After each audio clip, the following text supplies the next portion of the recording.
titre de ma pensée aujourd'hui, c'est « Les mauvaises compagnies corrompent les bonnes mœurs ». En fait, c'est un verset biblique que vous connaissez certainement qui se retrouve dans 1 Corinthiens 15 au verset 33.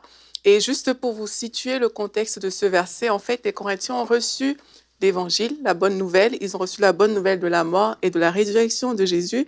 Et quelques-uns, qu'on va appeler ici les mauvaises compagnies, ont commencé à dire en fait que la résurrection des morts, ça n'existe pas.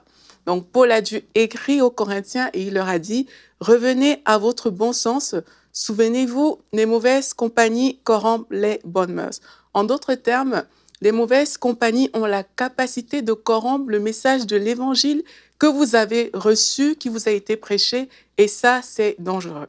Lorsqu'on comprend ça, on comprend deux choses. La première, c'est qu'il faut apprendre à discerner qui sont les personnes autour de nous. Alors, je vous pose la question, qui sont les personnes autour de vous? Qui sont vos meilleurs amis, en fait?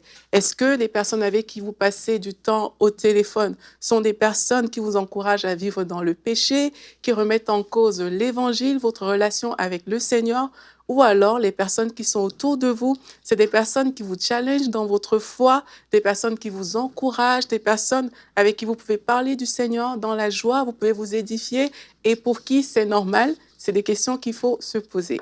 Si vous êtes entouré du groupe des personnes qui ne vous encouragent pas vraiment dans votre relation avec le Seigneur et qui vous poussent à vivre dans le péché, en fait, vous êtes entouré de mauvaises compagnies et il faut que ça change. Et c'est important de remarquer ici, dans ce verset biblique, qu'on a dit « les mauvaises compagnies corrompent les bonnes mœurs ». On n'a pas dit « les bonnes compagnies corrompent les mauvaises mœurs ». Ce n'est pas ce qui est dit.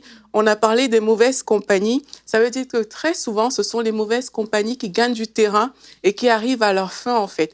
Et dans la version Parole vivante, le verset qu'on a lu dit ne vous y trompez pas, les mauvaises compagnies corrompent les bonnes mœurs. Et il rajoute elles ruinent toute morale et dégradent les caractères les plus résolus. Ça veut dire qu'on peut être très affermi, on peut être très résolu, mais les mauvaises compagnies ont quand même le pouvoir de ruiner une morale qu'on se serait construite, en fait. Bien sûr, cela ne signifie pas qu'on ne peut pas influencer d'autres personnes, des personnes qui sont peut-être plus faibles dans la foi, des personnes qui peuvent peut-être être des mauvaises compagnies pour une saison. Ça ne signifie pas cela, mais ça signifie qu'on doit faire preuve de discernement et vraiment reconnaître qui est cette personne qui est à côté de moi. Et ça signifie aussi que le niveau de relation qu'on entretient avec les personnes aura forcément un impact sur notre vie. Alors, la deuxième chose qu'il faut comprendre aussi, c'est que vous avez le droit de limiter vos relations avec les personnes qui ne vous font pas grandir dans le Seigneur.